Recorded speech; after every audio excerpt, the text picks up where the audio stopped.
1996. Antes de entrar em gozo de licença ou qualquer outro afastamento, o oficial de justiça devolverá todos os mandados em seu poder, observados os parágrafos 1º e 2º deste artigo. Parágrafo 1º. Os oficiais de justiça não receberão mandados nos 15 dias antecedentes às suas férias marcadas na escala e ao gozo de licença-prêmio e horas credoras, nas duas hipóteses pelo período ininterrupto equivalente ao bloco mínimo permitido para o gozo de férias. Nesse prazo, cumprirão os mandados anteriormente recebidos e só poderão entrar em férias ou em gozo de licença-prêmio em horas credoras, sem nenhum mandado em mãos, vedada a baixa para redistribuição. Parágrafo 2º. Se as férias marcadas em escala ou gozo de licença-prêmio e horas credoras formarem com o recesso período ininterrupto de descanso, a distribuição dos mandados cessará nos 15 dias que antecederem ao recesso. Parágrafo 3º. Durante os prazos previstos nos parágrafos 1º e 2º, os oficiais de justiça não serão escalados para plantões na forma do artigo 1051 e 1127. Artigo 997. É vedado ao oficial de justiça o recebimento de qualquer numerário diretamente da pátria.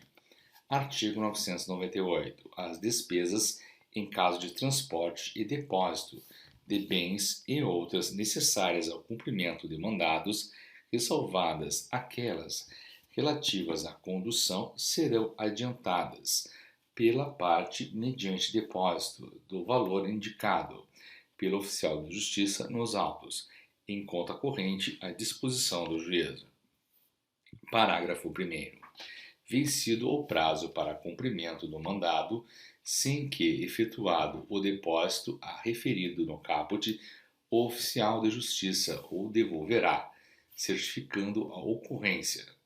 Parágrafo 2º. Quando o interessado oferecer meios para cumprimento do mandado, deverá desde logo especificá-los, indicando dia, hora e local em que estarão à disposição, não havendo nessa hipótese depósito para tais diligências.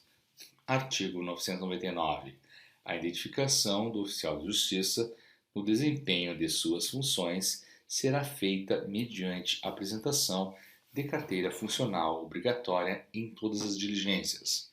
Artigo 1000. O oficial de justiça, ao efetuar qualquer ato de cientificação, como citação, intimação ou notificação, no caso de o cientificando não exarar sua nota do ciente, deverá certificar pormenorizadamente tal ocorrência no mandado, incluída a descrição física sucinta de quem se recusou. Artigo 1001. Nas citações por hora certa, o oficial de justiça certificará os dias e horários em que o réu foi procurado, descrevendo minuciosamente todos os fatos e circunstâncias que despertarem a suspeita de ocultação e fazendo a citação de preferência em pessoa da família. Artigo 1002. Nas citações de pessoas verídicas ou sociedades sem personalidade jurídica, serão observados os incisos 6 e 7 do artigo 12 do Código de Processo Civil, cercando-se a diligência das cautelas necessárias no sentido de evitar prejuízo às partes. Artigo 1003. O oficial de justiça, ao proceder às citações, inclusive as por hora certa, em especial a investidura de depositário de bens, exigirá a exibição do documento de identidade do citando e do depositário, anotando nos autos lavrados as respectivos números. Parágrafo 1º. As ações de despejo, verificando que se trata de imóvel de habitação coletiva multifamiliar, o oficial de justiça dará ciência a todos os ocupantes do imóvel, que serão identificados e certificará a respeito. Parágrafo 2º.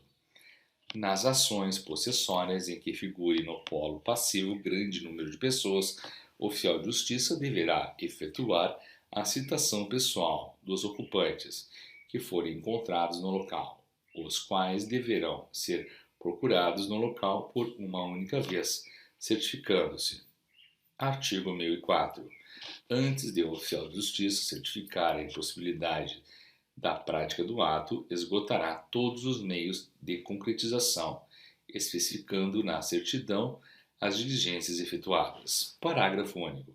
Quando houver mais de um determinado no mandado e entre um e outro houver interregno superior a 7 dias úteis transcorrido ou a transcorrer durante o cumprimento, o oficial de justiça, sem devolução, lavrará no sistema a certidão intermediária sobre o quanto já praticado, em 24 horas, mantido em seu poder o mandado para a prática do ato seguinte, ressalvada a cobrança sem cumprimento pelo juiz do feito.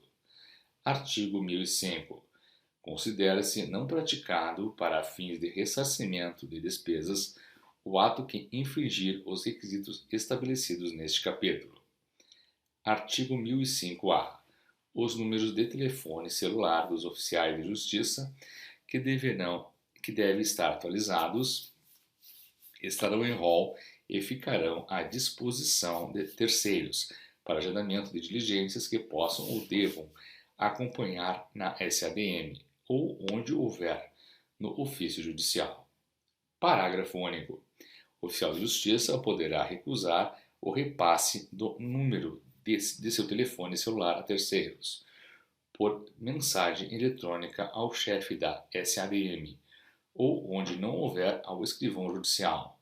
Nessa hipótese, deverá ser comunicado o corregedor permanente, a que vinculado, que determinará sua presença no fórum, diariamente ou na forma da escala, a seu critério com um período mínimo de 1 hora de permanência e de horário fixo dentro do expediente forense, cuja informação ficará disponível a terceiros para agendamento de diligências. Seção 2 das despesas de condução. Subseção 1. Disposições gerais. Artigo 1006. As despesas de condução dos oficiais de justiça serão reembolsadas por cotas de ressarcimento, sem prejuízo de eventuais majorações, previstas nas subseções seguintes. Uma única cota ressarcirá todas as diligências necessárias à prática do ato, ainda que o resultado seja negativo e as diligências realizadas em dias distintos. Parágrafo único. O valor para ressarcimento previsto neste artigo, que se calcula somente com base no percurso de ida, abrangerá sempre os percursos de ida e volta do oficial. 7. Embora vários sejam os atos determinados, serão tidos por ato único para fins de ressarcimento e de observância da disciplina do artigo anterior. Inciso 1. As comunicações judiciais que devam ser realizadas ao mesmo tempo, no mesmo local ou endereços contíguos a que se refere o caput do artigo 1063. Inciso 2. As intimações que devem suceder imediatamente a ato de constrição, tais como os de penhora, arresto, sequestro e depósito. Parágrafo 1º. O presente artigo aplica-se aos mandados pagos e gratuitos. Parágrafo 2º. Nos mandados pagos somente poderão se enquadrar no conceito de ato único. Inciso 1. As determinações oriundas de um mesmo processo. Inciso 2. As ordens emanadas em ações distintas, desde que propostas pelo mesmo autor, ou autores em litisconsórcio contra o mesmo réu, ou mesmos réus em litisconsórcio. Inciso 3. As ordens exaradas na mesma ação, ou em ações distintas de mesma natureza, propostas pela mesma pessoa jurídica de direito público contra um ou mais réus em litisconsórcio ou não. Execuções fiscais. Parágrafo 3º. Nos feitos criminais haverá ato único, se o oficial de justiça puder cumprir no mesmo estabelecimento prisional. Inciso 1. Mandados provenientes de processos distintos contra o mesmo preso. Inciso 2. Mandados expedidos contra mais de um preso pelo mesmo processo. Inciso 3. Mandados oriundos de processos distintos e contra presos também diferentes. Parágrafo 4º. O juiz corregedor permanente baixará ordem de serviço a fim de estabelecer critérios para o agrupamento de mandados nas hipóteses previstas nos parágrafos 2º, 3º e parágrafo 3º deste artigo. Parágrafo 5º. Em se tratando de diligências gratuitas, determinações oriundas de efeitos distintos também deverão ser enquadradas no conceito de ato único, para fins de ressarcimento. O ofício de justiça ou seção administrativa de distribuição de mandados, SADM, agrupará os mandados que possam ser cumpridos ao mesmo tempo, nos termos do caput deste artigo, e fará carga simultânea ao oficial de justiça.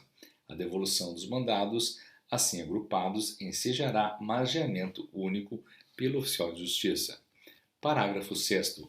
O ato único não se descaracteriza, para fim de ressarcimento, em razão do cumprimento em diligências distintas dos diversos atos que o compõem.